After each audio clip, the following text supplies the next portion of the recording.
I would like to give now the floor to my dear colleague, Special Representative on Human Trafficking Issues, Congressman Christopher Smith. In our Assembly, Mr. Smith has been a strong advocate for combating human trafficking since 2004. I look forward to his reflections. Congressman Smith, the floor is yours, and I will that we are out of time. Thank you very much. Thank you very much, Mr. Chairman, and I thank my good friend Val Ritchie for his extraordinarily effective contribution. You know, I'll be very brief, but I think it's important that some points be highlighted. In the year 2000, I authored America's historic and comprehensive law known as the Trafficking Victims Protection Act of 2000. It's one of 5 laws that I've written on human trafficking, but that one created a new massive whole of government approach and initiative to prosecute the traffickers, protect the victims, and prevent these gross violations of human rights in the first place. 3 years later, and on point with today's debate about supply chains, I authored the Trafficking Victims Protection Reauthorization Act of 2003, and that included a provision that directed the President of the United States to, quote, and this is from the law, ensure that any federal grant, contract, or cooperative agreement shall include a condition that authorizes the federal department or agency involved to terminate the grant, contract, or agreement without any penalty if the grantee or any sub-grantee of the contractor is involved with human trafficking. Every contract contains a due diligence provision that requires the top management of the corporation to sign on the bottom line that they understand that if they're selling a product to the US government and they are complicit in trafficking, we can take away that contract. It really puts a sharp light on the fact that not only will people be held criminally liable, but they'll lose business. Governments, which are major purchasers of of goods and services, I should say, must lead by example. We do believe over the last 20 years, this initiative has made a difference. We also expanded rules, including the Federal Acquisition Regulation, ending trafficking in persons, or FAR as we call it, and that too it put more emphasis on making sure that every part of the human trafficking debacle and the abuse when it comes to contracting is part of our effort, because we are, again, major buyers of goods and services. In 2019, I authored another law named after Frederick Douglass, the great anti-slavery abolitionist who himself was a slave, working with his great-great-grandson, who I brought to one of our parliamentary assemblies. You might recall, some of you, who gave a great speech about prevention of trafficking. And that law also put more teeth in our ability to hold people accountable if they are complicit in any way with China.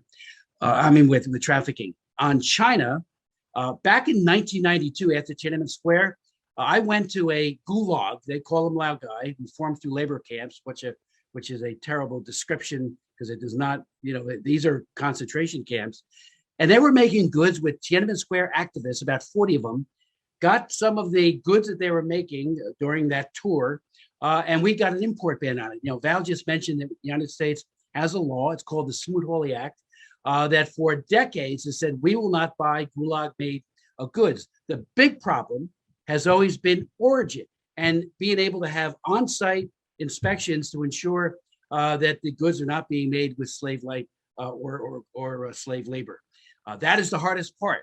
And because we had, Frank Wolf and I, another congressman, actual products that they were sending to the United States and Europe, we brought it to the customs director here in the United States, and he put an import ban on all of it. And that gulag actually closed down because they were making things for export, making money for the Chinese Communist Party, and all of a sudden they couldn't do business anymore.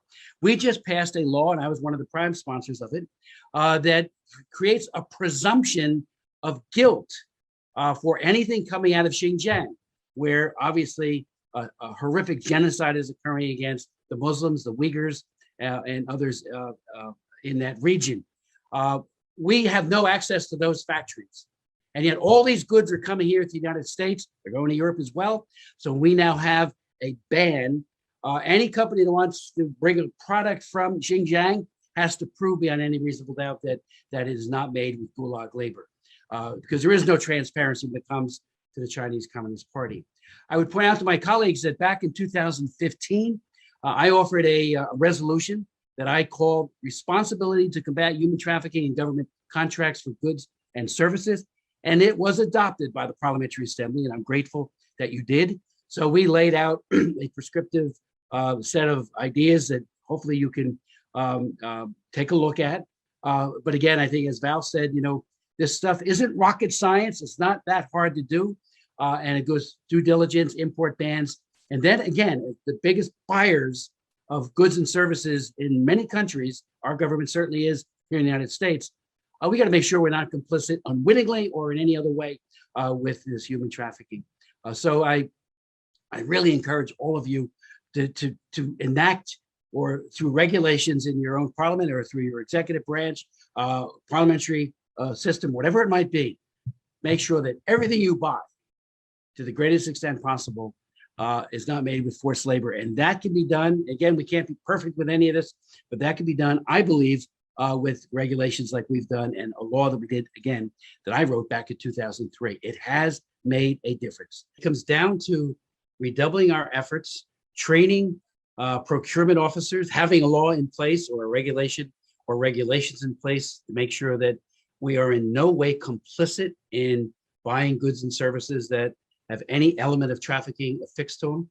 And frankly, we have found over these years, again, I wrote the law in 2003 on this very idea of procurement, and there were gaps. When we did an oversight, we found that there were big gaps that they weren't, some people weren't taking it seriously.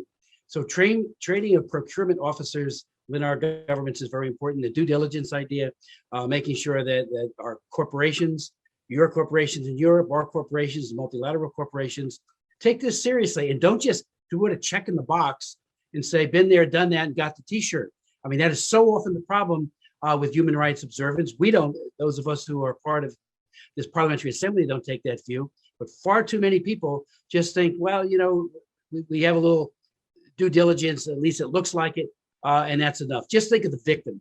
One of the things that we got back in 1999, I offered the first resolution at the Parliamentary Assembly in St. Petersburg, Russia, on human trafficking. While there, my wife Marie and I met with several women who have been trafficked. They have been saved by an NGO called Miramed, and frankly, you look in their eyes and see the pain and agony that they have dealt with, and take, they have a PTSD, a post-traumatic stress that's very real, and agony that they live with, whether it be forced labor or sex trafficking. And you got to just get in their shoes, and then that, I think, further encourages us, mobilizes us to be very serious about this. We need good laws. I think we have very good laws in the United States. I think so many of you have great laws as well. But supply chains is still that one area where we haven't done enough, and all of us. And so I hope that we can do that going forward. So I thank you again. If anybody wants to look at our legislation, our laws, we would share every bit of it. Share best practices. That's what we all need to learn from each other, and share those with me as your special representative for the Parliamentary Assembly on Trafficking, and with Val, so that we can continue, get everybody on the same page, so that we can combat this heinous crime of human trafficking. So thank you again, Mr. Chairman, for this. And again, I want to make a strong appeal to all of you, if you would, to consider a law that would ban anything coming out of Xinjiang, put the presumption on that it was made by forced labor until it's proven otherwise. We have no way of ascertaining what's going on in the factories throughout all of China, but in Xinjiang, it is especially egregious case because what they're doing to the people there is genocide, and so maybe consider that as well.